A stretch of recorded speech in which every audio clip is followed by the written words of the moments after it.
So here's how far we got yesterday. We got the rear half of the cage all primered out after breaking the thing apart. Obviously, I have parts of a dune buggy now, not a whole dune buggy put together. But now we've painted up some of the pieces where we had some new parts put in. Not great paint job. That's the way this is. This is a classic 50-footer, as some people call them. I'm sure I've said that before about it. With a vehicle that I'm going to bounce around down dirt roads and probably do things like that to it. Thousands of dollars in paint job, at least at this point, is not going to happen. During this build process, it's a little easier to just throw some spray paint on and keep your metal from rusting. Particularly when you don't have thousands of dollars to go directly to a powder coating setup. I'd love to do powder coating someday maybe, but doubtful. Just the more I think about it, the less I think I'm going to drop thousands of dollars onto this, but it could happen. It could happen. Let's not say no.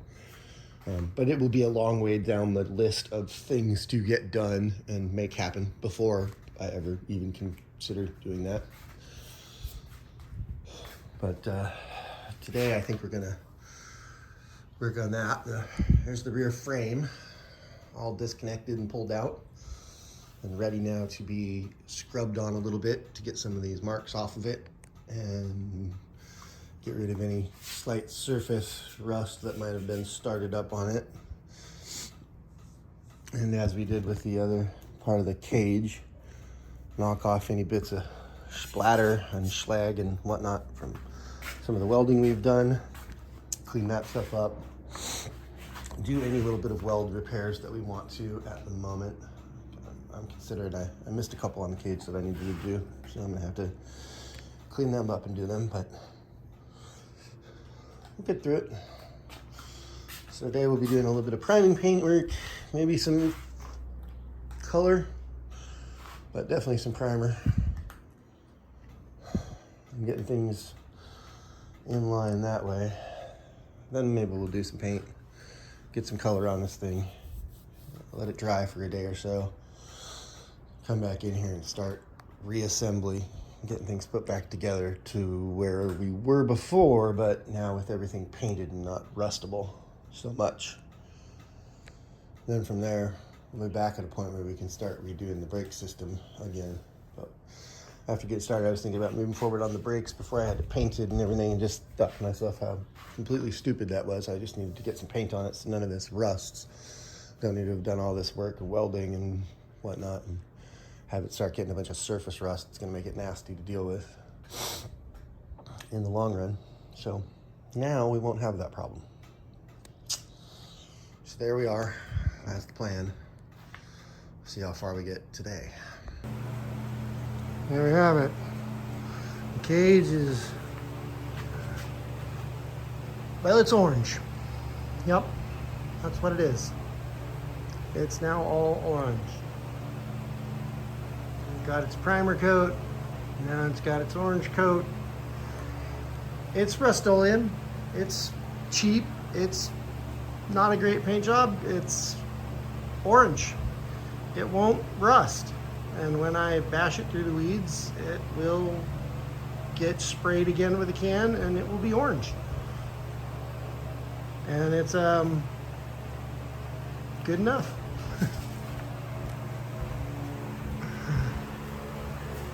You can see everything's all orange now. Top to bottom.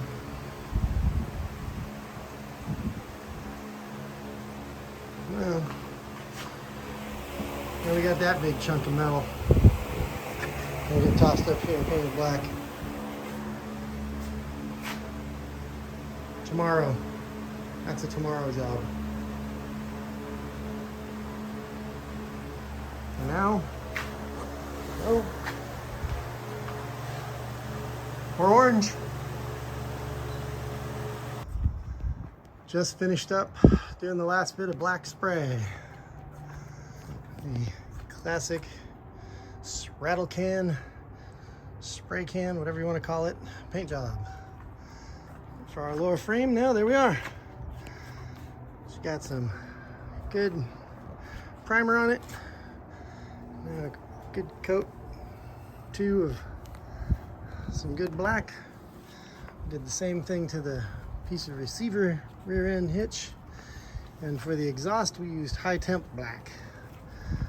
So I doubt it'll hold up for a long time, but it looks a lot better and should blend in with the rest of the rig a lot better as this shiny black. And with that high temp paint on it, hopefully it won't get eaten up too bad by the exhaust too quickly.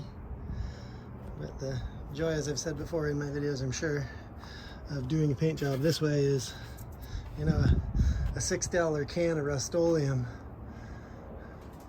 Yeah, $6. I know, amazing. They used to be like $4. Everything's gone nuts price-wise. But anyway, a $6 can of Rust-Oleum is real easy to pick up after you go bouncing through the weeds or off down some dirt road and chip up your paint. Certainly don't feel nearly as bad as if you dropped several grand on a paint job from somebody. Well, I'd love to do powder coating. Well, we aren't called shoestring for nothing. Back to it. Have a good day, y'all. Well, there it is. Cage and rear frame all painted up. Starting to put them back together. Just finished mounting the rear frame rail and the receiver hitch back end back on. And rolling this thing back up underneath. I'm just now painting the two arms to hold the top of the radiator into place, so they'll be ready to go in. And I'm going to come in here and clean up this whole center section a bit and spray it all shiny black. I won't be able to paint everything because I'm just not going to take everything apart to try and get like the bottom cradle and paint it black all again and make it shiny pretty like it is. At this point in this thing's rebuild, I'm at a quote-unquote good enough point to where I want to move forward with getting everything mechanical and electrical and it actually running and back on the road. And maybe in the future, if we decide we're going to do powder coating and we tear this whole thing apart again, we'll maybe look at the cradle and some other things, getting some color done on them better. But you know, a few drives down a dirt road and all that's going to look the same anyway, so I'm not too super concerned. But we are all shiny orange and shiny black on all the parts that were new fresh metal, which means that we won't be getting any of that surface rust build up, and therefore we will have less problems in the long-term future. So same reason why I want to get back in here and clean this up a bit and spray it so it looks better, as well as so that like some of these fresh cut and ground out parts get cleaned up and knock some of that surface rust that was already built up on these pieces down and get them back to a shiny black. And then we'll probably bury that whole piece underneath some kind of sheet metal floor for the rear passengers to put their feet up on top of. But this project's coming along a little bit at a time. Slowly but surely here in the next day or so, we should have the whole thing, you know, back to bolted up together and start putting things all back and get ourselves right back to the point where we were before we pulled it all apart and did a bunch of spraying work. Anyway, there it is. Starting to come back together now. Whew. Crazy fun when you're working all alone. All right. After much fidgeting and shifting and tweaking, we have it roughly back together. Still got a few mechanical connections, still got the electrical connections to put back together, but the rear frame, the receiver, rear back end hitch, the radiator and its connectors are back on, the cage is bolted back to the rear frame, and the rear frame is connected back up to the front frame.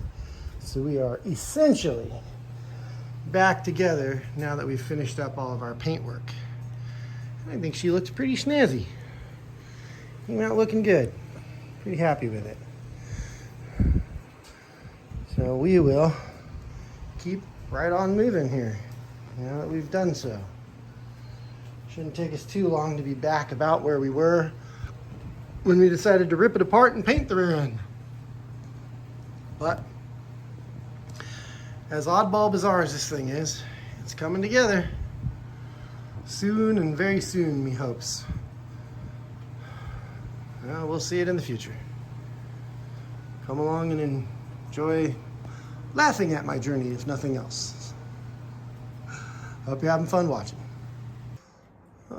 Here we are after lots and lots of work and refitting. We have our spiffy high temp black painted exhaust.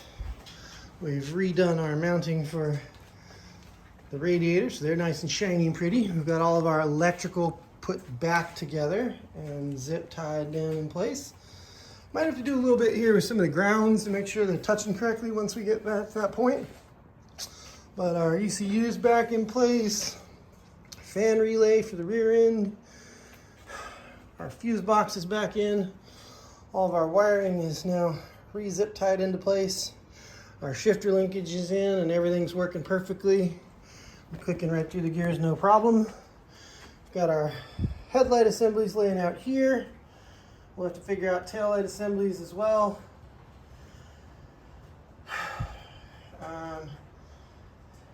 Everything's back together now.